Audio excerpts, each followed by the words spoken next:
It's the season. What is it the season for in your life? I'm not hearing anything. Music and joy. Music and joy. Sunshine? Fun time. Is it dance time? What is it? Eating. It's what? Eating. Heating? Eating. Oh, eating. He said eating time. Yes, thank you so much. So listen, we're in conversation, are we not? Yep. What do you want to talk about? I want to talk about that. The power of tested understanding. You know what I mean. You know what I mean. Yes. Have you ever misunderstood anybody or anything? Testing. So Lee Glickstein walked out of the darkness and into the light, out of the darkness of shyness and isolation that he experienced as a kid, all the way into his manhood, his adult life, still shy, still feeling isolated. There was some misunderstanding there. Do you get that? Yeah. Are we isolated for real? No. Come on. No. I mean, we are if we think we are. If I think I'm separate from you for any reason, I guess I am. So Lee walked out of the darkness of shyness and the sense of isolation with a moment of clarity where he said, enough is enough. Enough is enough.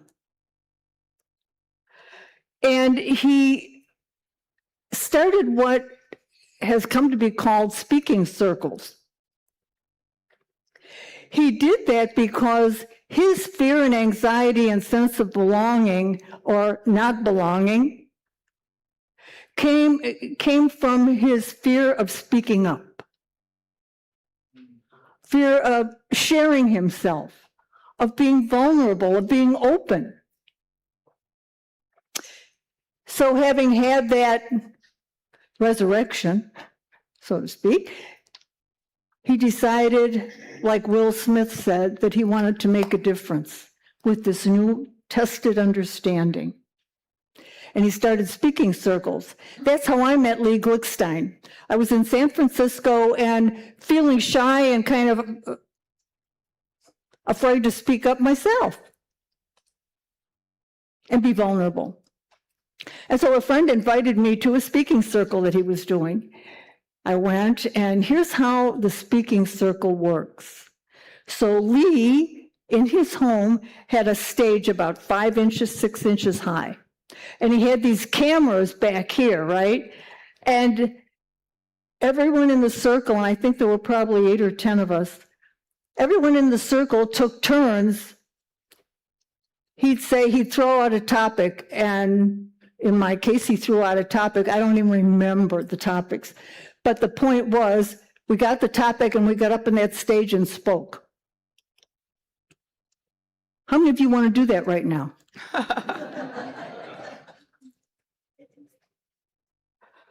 Not so much, right? But there's something freeing, so very freeing, when our understanding that is really a misunderstanding of how it works and how life is and how to create the life we want, when we get the understanding that it's our responsibility to do it. Yay!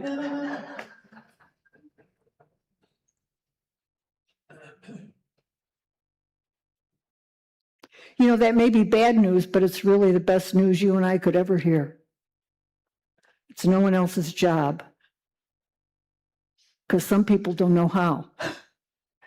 It's our job, it's my job, to create the life that I dream of. Like the song said, with the smallest of dreams, let your love flow with the smallest of dreams. So listen, here's what happened. How my understanding got tested yesterday. Are you ready? Yeah. Now, this is not just for me. Y'all are in this, right? Right. I mean, we've all had our surprise situations, right? So I'm in Starbucks line waiting for my vitamins.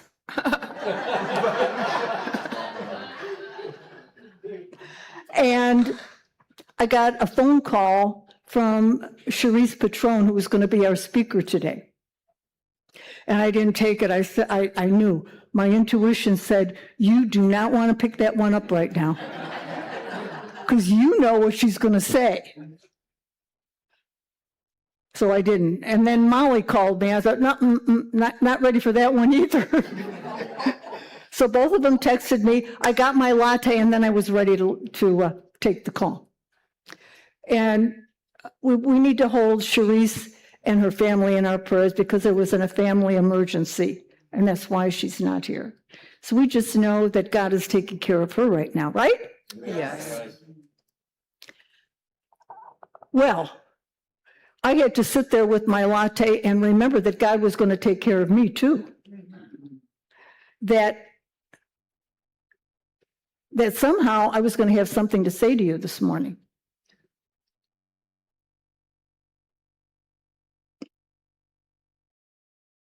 And I'm done now. Shall we go? That's great. Yeah.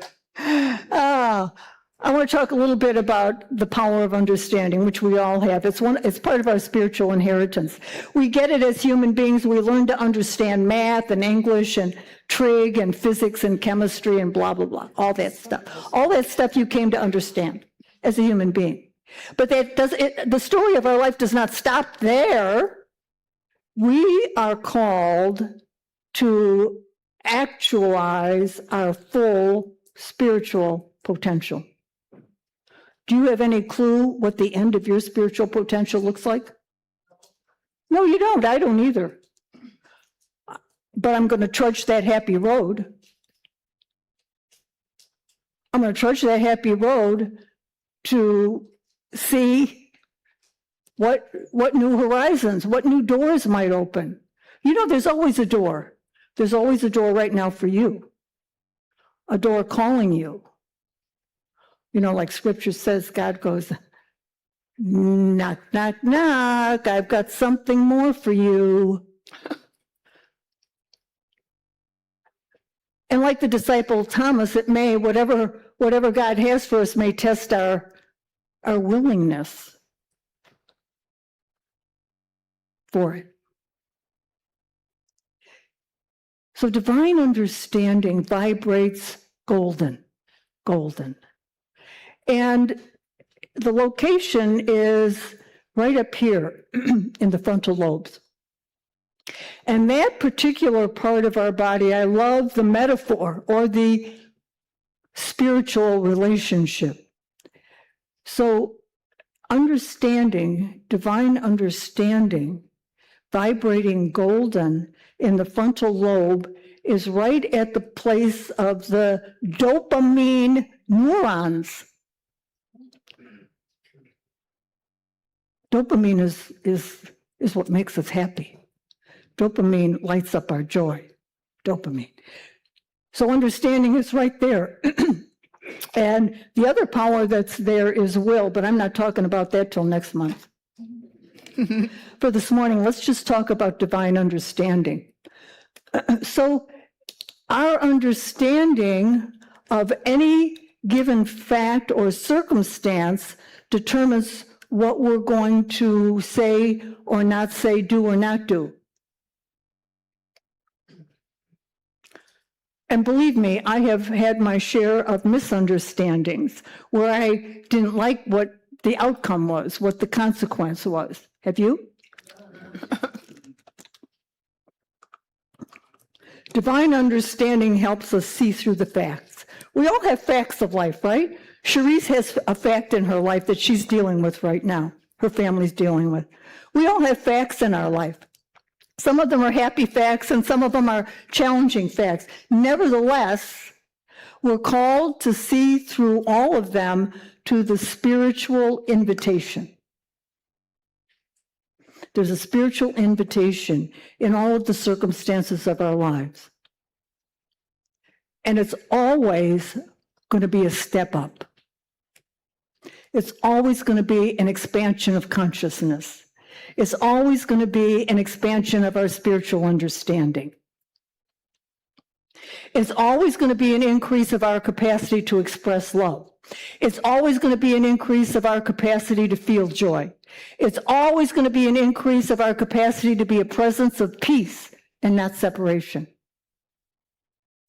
That's good news, isn't it?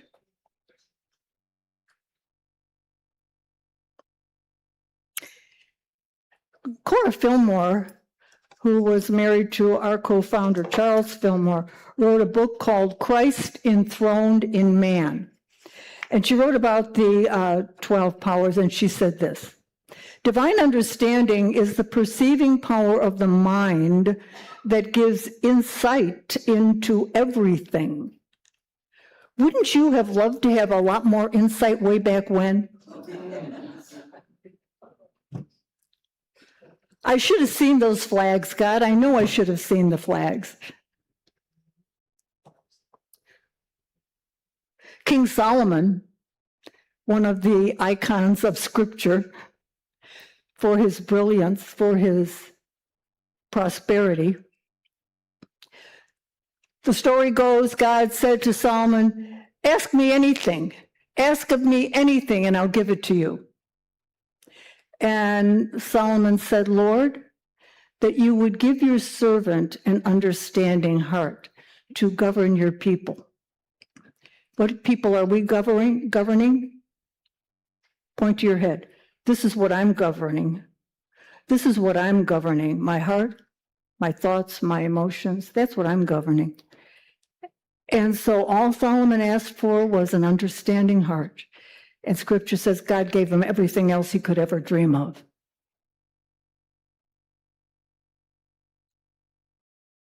In the July newsletter, did y'all get your July newsletter?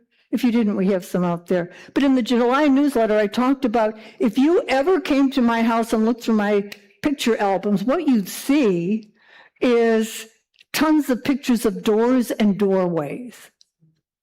There is something about it. And that's one of my favorite quotes in Scripture.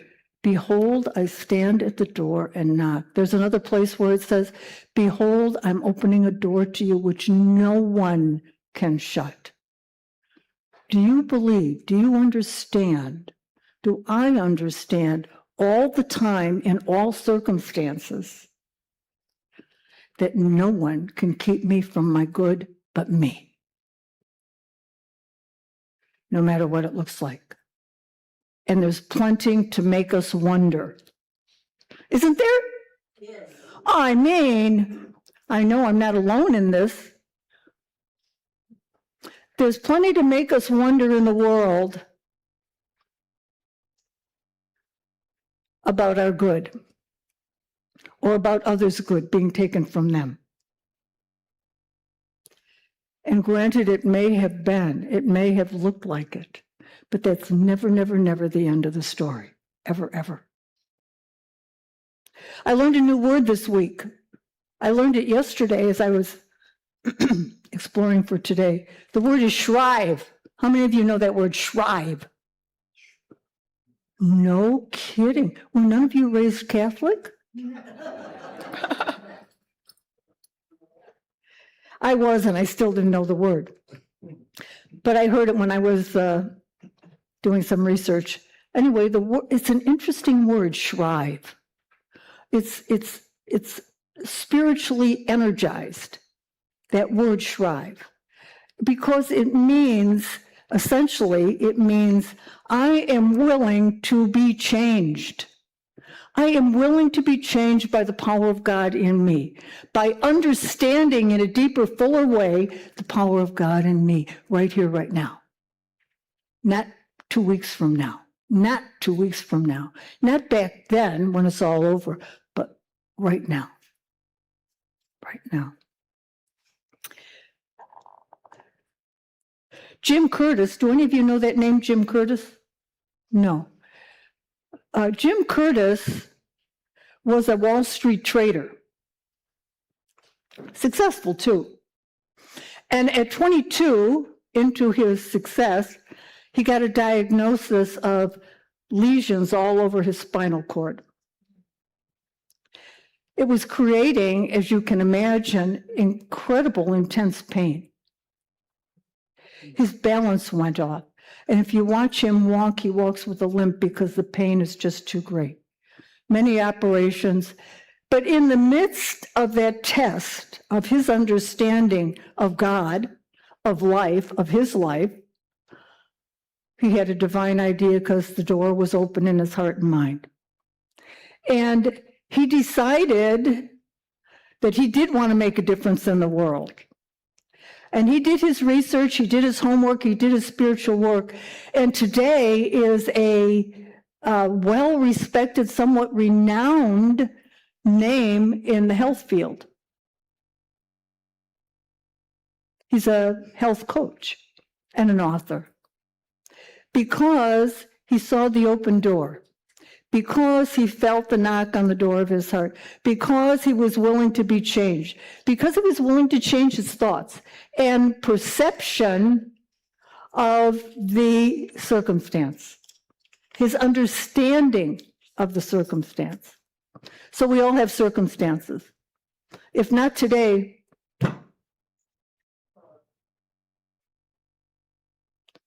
just drive on 10. Where the speed limit has been upped by many to 90 miles an hour. In Proverbs, we read, "Trust in the Lord with all your heart, and do not rely on your own insight."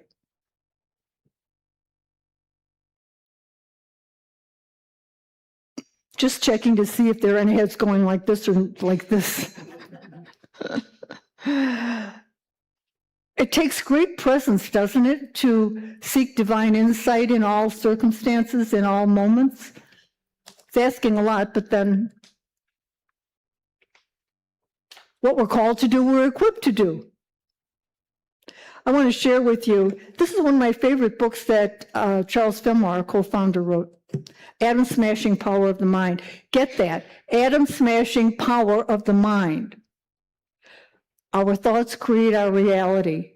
My thoughts create my moment-to-moment reality. Together, my thoughts create my reality. My thoughts create my reality. Yes.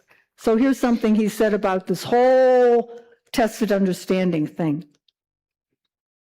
When spirit responds to the seeking mind and begins to reveal the magnitude of that undiscovered country within us, we long for a new language with words describing glories beyond human experiences.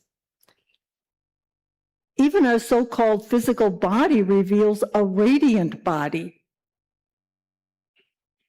Picture yourself radiant. You just sparkle all over, inside.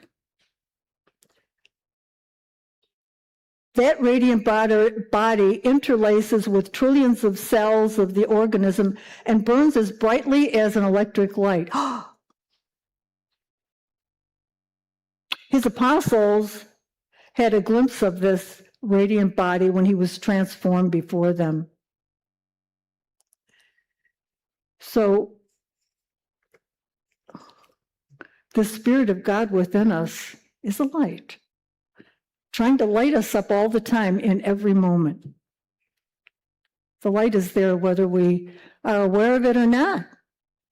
So you might this week test that. Take your light into fellowship and see who you can light up over there. Tell them a blonde joke.